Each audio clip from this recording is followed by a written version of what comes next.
ladies on the dais and the young leaders before me.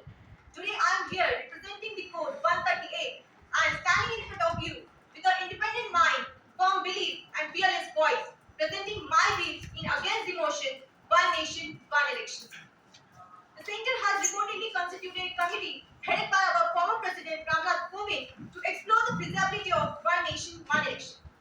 Basically, this concept deals with structuring the Indian election cycle in a manner such that Lok Sabha and state assemblies are synchronized together. First of all, understand that all elections will be conducted in a day that is not possible.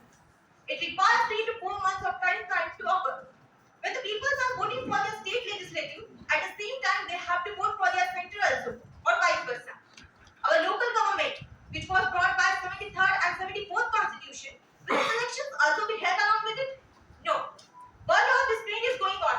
If we take the example of Sweden, where elections of central, provincial, municipality and panchayat all occur after 4 years at the second Sunday of the September. But here, we are synchronizing only the Lok Sabha and state assemblies. This is not a new concept for us. Such type of elections have already conducted in India from 1952 to 1967. Then where did the change come in? Why got discontinued? Under the Article 356, there is a presidential rule in the Constitution. At the end of 1960, this rule was applied because of government has no majority or due to some other reasons, the system got disrupted and dissolution of some state assemblies occurs. Now, the question is that if we bring the one nation, one election concept, will there be no synchronization problem? How will we solve this? And this is the biggest challenge in front of our present government. Lok Sabha elections of the Haryana and Maharashtra will be conducted in next year, that of the Bihar and Delhi in 2025, that of the Punjab, Gujarat and Himachal Pradesh in 2027, and that of the Rajasthan and MP in this year. So in this way, the government of some states will have to be removed before time and some will have to be extended. Is it right? We have to make the constitutional amendment in some articles. Constitution amend occurs under the Article 368. Government can make these changes by the special majority, but later it requires half of the state ratification, and then that amendment will be passed. And this is the main procedural challenge.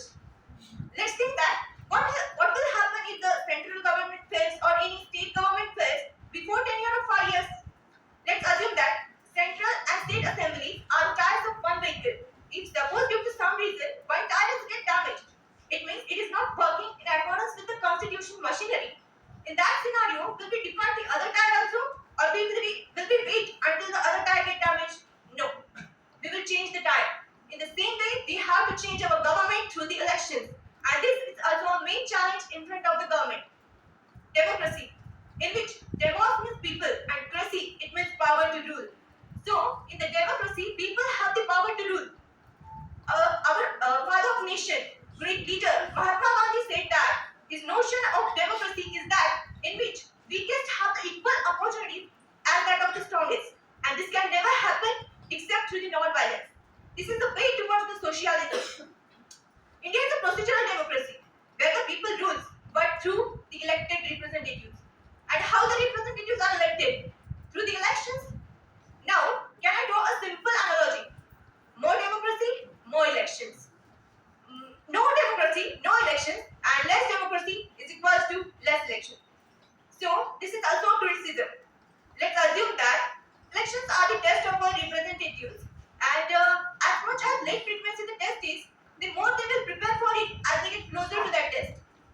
Our central and state government know that elections will come after the 5 years. So, in the mean years,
Sweden and South Africa.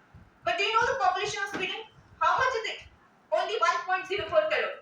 And do you know the population of Delhi? It is approximately 2 crore. So it's a huge deal to conduct the elections only in Delhi. Imagine that 140 crore people are voting in the time span of 3 to 4 months. How much machinery, how much security forces are involved in it? It's going to be a huge deal.